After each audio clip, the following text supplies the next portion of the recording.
This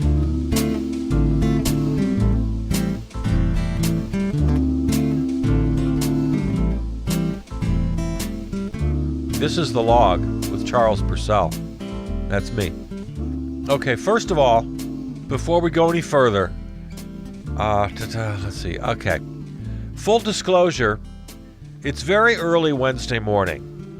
There may well be some information that you have that I don't have by the time you hear this.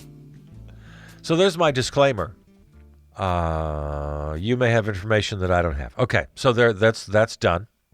I'm going to give you the latest news I have. And just moments ago, I got this little piece of information from none other than Ben Wickler. You may know Ben Wickler as the man responsible for bringing the Princess Bride to Wisconsin Democrats. He was the genius behind all of that. All of the great reunion shows that we enjoyed during the campaign season. He's with Wisdems, of course. All right, reading his tweet.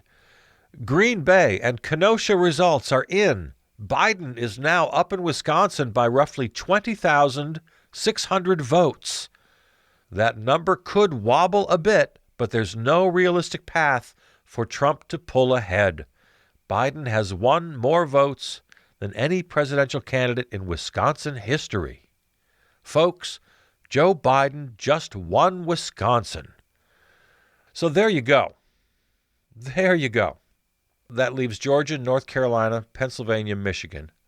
And Joe's got to get one of them. Any one of them, and he wins. The Orange Menace needs all four. So that's where we are. It's a 4-state race. The Orange Menace needs a clean sweep to win. Joe needs 1 out of the 4. Okay, so that brings us up to date. Again, once more, I'm recording early Wednesday morning. You may have information I don't have, but I kind of doubt it. It's going to take Pennsylvania and Georgia and Michigan a while to get their tallies together. So, how'd you do last night? I had a whole cockpit worked out. I had the center of my couch, right where the dent is. If there wasn't a dent there before, there's one now. Had my phone, tooling around on Facebook and Twitter. I had one tablet with an electoral map that I could play with, one of those interactive electoral maps. My other larger tablet, that's where I had the Facebook live chat, or whatever you call it. So thanks for those of you who stopped in to say hello in the Facebook chat room last night, the live election night chat room. That was fun. Let's see. On the laptop, I had CBS News, because they always have a nice 24-hour live stream. And then I had 2 televisions in front of me, PBS on the main television, and then the other one I flipped around the networks. You know, I've told you a million times, I don't stream, I don't do any of that. I don't pay for anything. Everything's free for me. It's only free media for me because I'm cheap and I'm morally opposed to paying for television because everybody should have it. So there I was, monitoring all of the major broadcast networks last night. Oh, I had a good time. I'm going to take you through the log. This is the first time the log, the name of this podcast, really makes sense. I'm going to take you through my log from last night. Captain's log. I sat down about, 4 o'clock for the local news, and then coverage started. The pregame started about 5 o'clock. The first returns came in just after 6 Central Time. So all of the times I'm referring to here are in Central Time. All right. So about 7:30, that was the first time anybody mentioned the whole today vote versus mail vote. And they were given results shortly after 6 p.m. The first polls closed, and we're starting to see numbers, and I'm getting a little confused. It's like, you guys, nobody's mentioning the difference between the votes. They're just giving me totals based on the percentage of the vote expected, but I don't know if this is including early votes or if it's only counting day of votes. That's our new term, I guess, by the way. Day of is what I kept hearing. Day of. Day of. So I made a note of that. All right. It's now 8 p.m. I note once more in my captain's log from my captain's cockpit that nobody is talking about today votes versus mail-in votes. Still.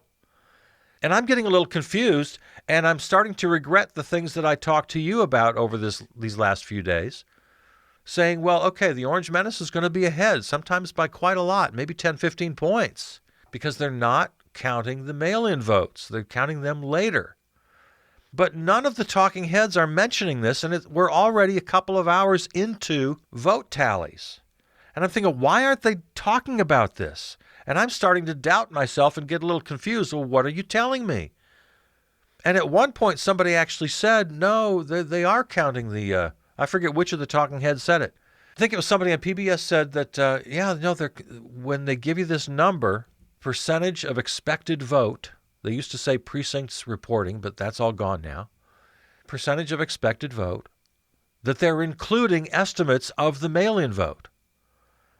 Now, that just wasn't true, and maybe I just misheard them, and maybe it was true for one particular state. So at 8 o'clock, I'm having really bad thoughts about all of this.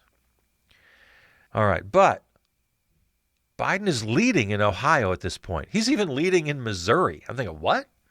So 8 p.m. Central Time, I'm thinking, wow, this could be the night we needed. This could be what we hoped for. Let's just have a clean sweep of all the swing states, and let's get this over with early and not go through any of the drama. So at 8 o'clock, I was feeling pretty good. Maybe this is possible. He's leading in Missouri with the early vote, and in Ohio? I mean, that was the first time my heart, it quickened a little bit. My heart beat a little bit faster. All right, so a little time passes. Now it's 9 o'clock in my captain's log. Now I'm getting kind of sad because numbers are coming in from Texas, Georgia, Wisconsin, and Florida that do not look good. I'm not happy. And not only that, North Carolina's looking bad. Michigan's looking bad. Pennsylvania's looking bad. The numbers are coming in. By the time we hit 9:15, my little inklings of dread have now taken over. And I'm just feeling sunk at that point. 9:15 last night was my lowest point. I thought, oh, hell, what is going on? But then lovely Lisa Desjardins, she talks me down off the ledge and explains unequivocally and clearly that the blue wall, Pennsylvania, Michigan, Wisconsin, that they are counting their day of votes first. And these totals are not counting the early absentee ballots, the mail-ins. So that made me feel better. Day of only. Day of. So, thank you, Lisa. All right, it's just after 11 p.m. now. Still just the shank of the evening. Fox calls Arizona for Joe. Well, look at that. Then the AP called Ohio. Okay, I was kind of expecting that. No problem. 11:30 p.m. Looks like it's coming down to Georgia and the blue wall.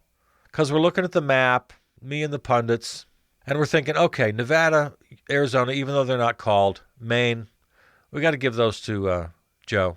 So let's just assume that. At that point, I'm not even sure. I think Texas wasn't called yet. Florida wasn't called yet. I'm not sure which exactly, but it was pretty clear by that point. The map was clear, except for the blue wall and Georgia.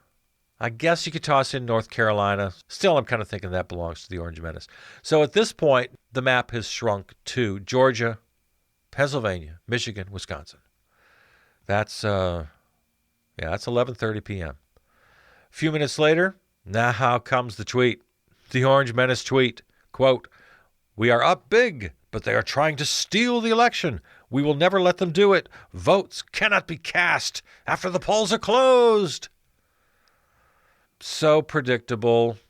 Kind of hoping it wouldn't happen, but it did. There it is. There's the first shot over the bow. By the way, he spelled polls P-O-L-E-S, which a lot of us made fun of on Twitter. I think I had a reply. I told him to shut up and go to bed. I forget exactly what I said. So there it is. There's your first one.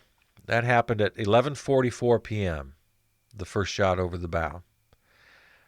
By the way, the delegate count, according to, I think Fox was what I looked at this moment, his own network, 223 to 174. When he said we are up big, the delegate count was 223 to 174 in favor of Joe Biden. Joe Biden. as Maya Rudolph as Kamala Harris. She's very funny. Maya Rudolph's impression of Kamala Harris is very funny. And she says, Joe Biden, Joe Biden. Anyway. Okay, it's 11:47 p.m. now. Tweet, I will be making a statement tonight. A big win. There's the tweet from the Orange Menace at 11:47. So the votes keep coming in.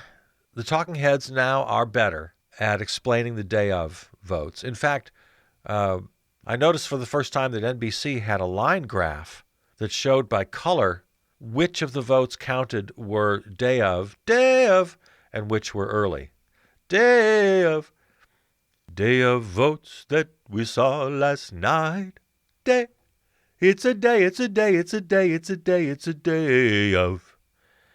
Day of votes, colored orange on the line versus blue for the early votes or something. They had it color-coded. So thank you, Chuck Todd. Thank you, NBC. That's the first time that was really clear. So good. I got to say about the talking heads, not once, not one single time the entire whole night long did they ever mention or acknowledge the murder tour I mentioned a moment ago. The campaign murder tour. When it's all said and done, there's going to be a couple of thousand lives lost just because of his rallies. They mentioned the rallies many times and how he was aggressive. And they were pretty good at calling him out later. Once he got started on all of his steal the election stuff, they were pretty good about calling him out. But in their analysis and discussion prior to that, never mentioning the fact that the torrent of lies gushing out of his mouth at every moment of the campaign for the last year never came up in analysis. This was one of my bottom line problems of the night. They kept treating him, and this is my big complaint for 4 years. Why does the media continue to present this puppet and shadow show where he's somehow portrayed as an actual person, as a president, as a plausible president? He's not plausible.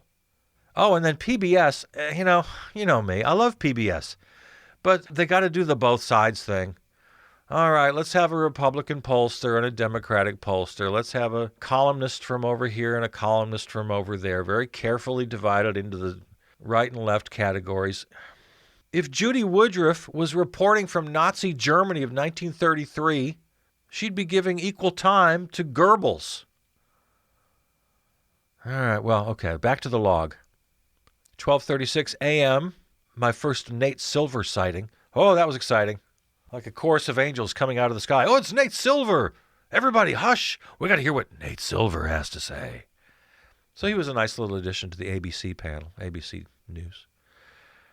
And then 1 a.m., Fox signed off. I don't know why they signed off, but they did. They were the first ones to sign off. Maybe they knew that maybe they did not want to be around because they knew the Orange Menace was about to speak. Because he was. Just shortly after that. It was right about that time I realized I'd be up late because we learned that Wisconsin would be providing their numbers before sunrise or maybe at sunrise. It's not going to be like days, right? It's like Michigan and Pennsylvania. It's going to be a couple days, probably not till Friday. But Wisconsin, no. Maybe like 4 o'clock, something like that, 5 o'clock. All right, I'm staying up. Okay, that's what I decided. Plus, we hear now, all right, the Orange Menace is going to speak. Oh, by the way, I'm looking back at my log here. I didn't make a note, or did I? When did Joe speak? I didn't make a note of that. Yeah, at some point, Joe came out and made a perfectly responsible little address. Still counting, looks good, still optimistic, going to bed. Good night, everybody. Keep counting the votes in perfect Joe style. No malarkey. Just count the votes. All right, let's see. Where are we? It's 1 o'clock. Fox is gone. Now we're getting some reporting from the White House, from the pool reporter. Several hundred guests sharing a buffet and drinking and socializing, and they're all packed in there like sardines with no PPE, no masks, no social distancing. It just continues. So there's that. Now, Right about this time, I noticed the tweet from earlier where he said they're stealing the election. Twitter has decided to mark that with their little disclaimer. They still allow the tweet to be shown. They didn't black it out, but they added that little note above. Some or all of the content shared in this tweet is disputed and might be misleading about an election or other civic process. Of course, PBS did some fact-checking, as did the other networks, on the whole stealing language. And then we hear, "Ladies and gentlemen, the President of the United States." Sounded like a cheap game show. And then hit the switch, a cheap recording of, and he walks out. I don't think he hugged a flag, but he may as well have. So here we go. Here's the real big dog and pony show. Everybody's hooting and hollering. The whole family's there. Yeah, they're just shouting and spreading their aerosols through the air.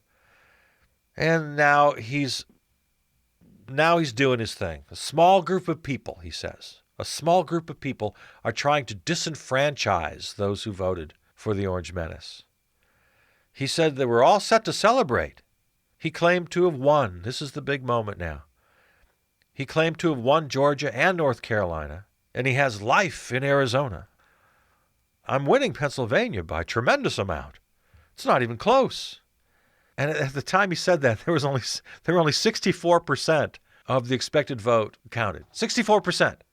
And he claims that he was winning by a tremendous amount. We won Michigan. That's a quote. We won Michigan. And then he said, they'll take us to court. That's his specialty, right? Projection. Accusing others of what you're doing yourself, all in the same sentence. Oh, and then they'll take us to court. That's his big thing. And you didn't have to be a genius to predict this. He told Axios he was going to do it. He told reporters. He told fans at his coronavirus murder tour rallies that he was counting on his own hand-picked Supreme Court to help him out.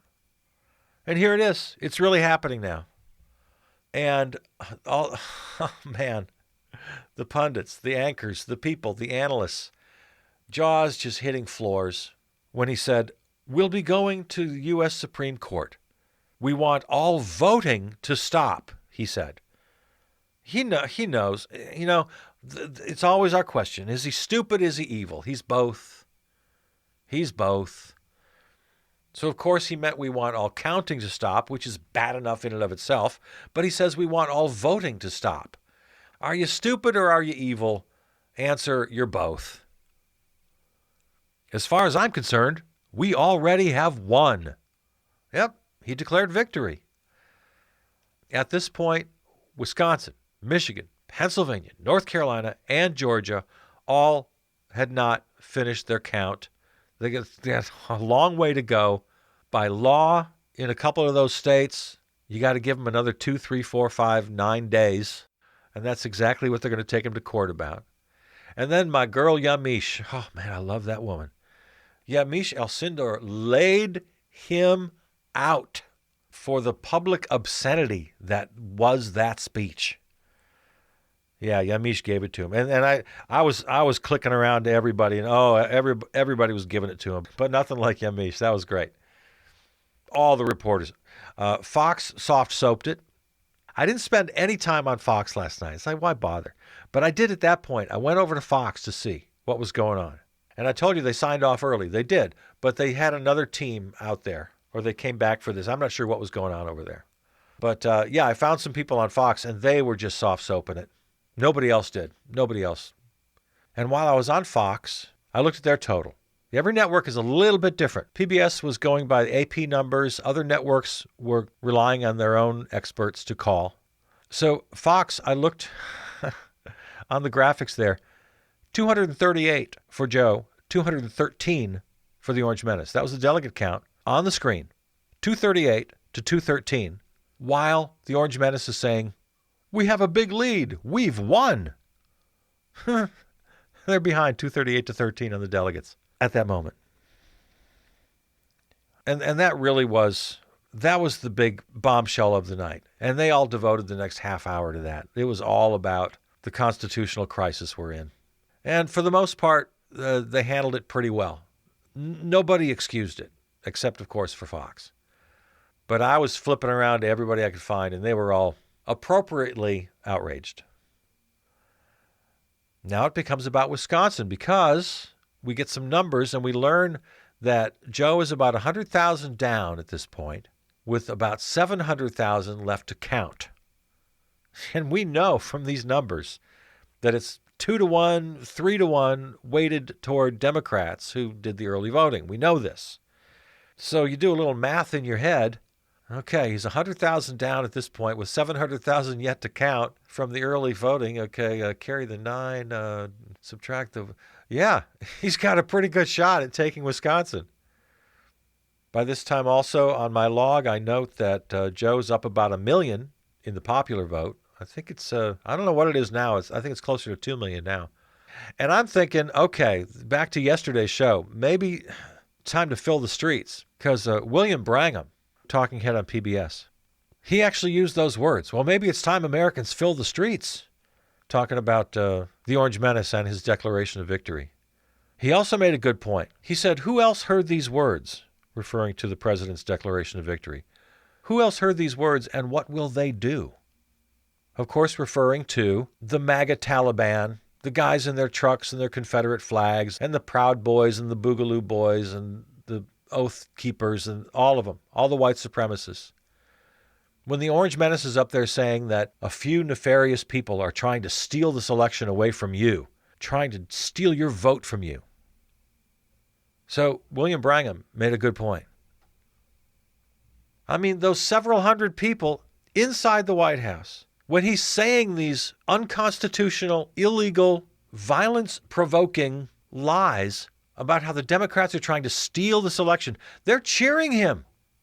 They're on their feet cheering him and clapping. Major donors, cabinet members, hundreds of Republicans are on their feet clapping and cheering. You guys, there are not two sides.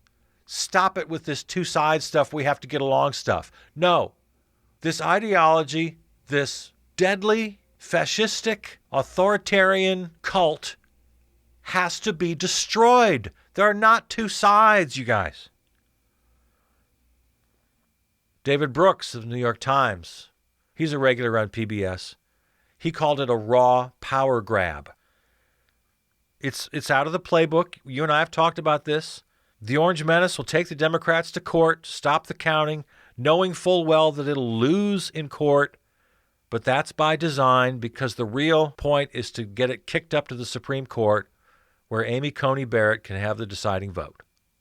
And don't think he doesn't know it. Don't think she doesn't know it. Don't think we all don't know it. And David Brooks certainly knows it. Jonathan Capehart, another good commentator. Our democracy is on the line. Yeah, the PBS commentators did not let us down. They were appropriately outraged, and they were using language like, yeah, you know what? Maybe it is time to fill the streets. We talked yesterday about our contingency plan for this. We may, depending on how this plays out here, we may very well have to fill the streets. We can't let this happen.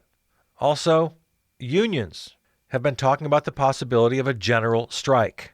We really have to play Major League ball here. General strike, general boycott. We really do need a massive movement to stop this. We can't just rely on Joe and his little room of lawyers. All right, let's finish up my log here. It's now 3:30 a.m. George Snuffleupagus and his buddy Jonathan Karl win the night because they're the last ones standing. Everybody else at this point, all the other networks, their first stringers are off sleeping somewhere. They have taken off. It's 3:30 in the morning, but George Snuffleupagus and Jonathan Karl are still there. And I bet they're glad they are because, things are happening still. They know that Wisconsin's coming in. They're like me. Okay, let's stick around because Wisconsin's going to happen before sunrise. So let's stick around. Okay, now, big moment, 3:41 a.m. We see a Milwaukee elevator.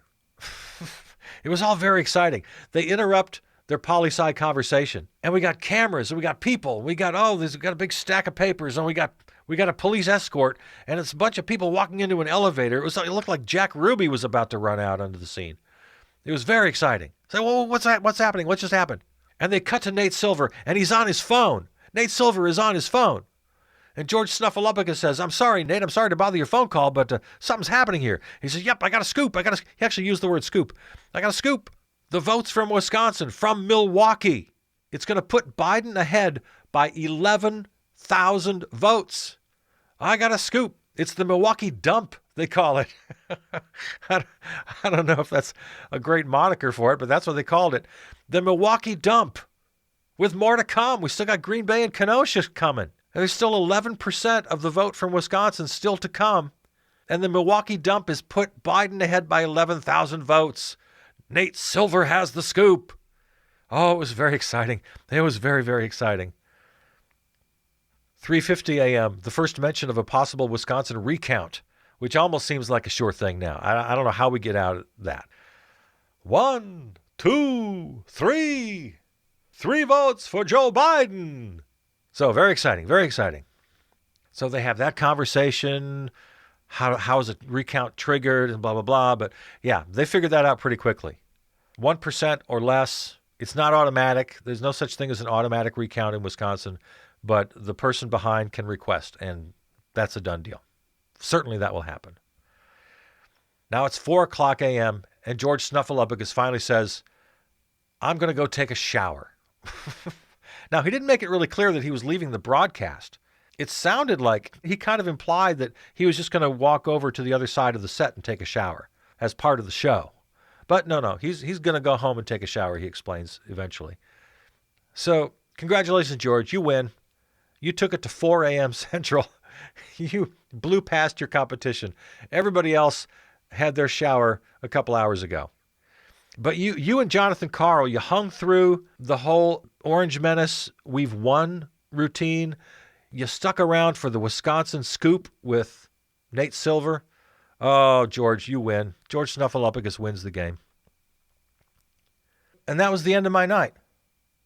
The networks sign off. They're all going to go home, have a bagel, take a shower, come back for their morning shows. It's now 4:07 a.m. Now I'm on local coverage. And Julietta Henry, Milwaukee County Elections Director, is making her official announcement that 100% of Milwaukee's absentee ballots have been counted. And as I started the show with today, we now know that the rest of the state, Green Bay and Kenosha, have come in, and Joe Biden leads by 20,600 votes. Still less than 1%, still going to have a recount, but the initial counting is over, and Joe Biden will survive this recount. He's got a lead of 20,600 in Wisconsin. And then now we wait. We wait for Georgia, North Carolina, Pennsylvania, and Michigan. Might take a day or 2 or 3 or 10. We don't know exactly. The Orange Menace has to win all 4 in order to retain the White House.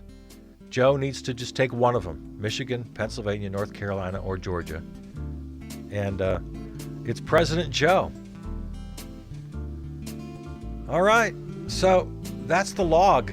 That was my night. How was your night? At some point today, I'm going to need a nap, but right now I'm wide awake. All right, that's the log. I love you. This is Charles Purcell.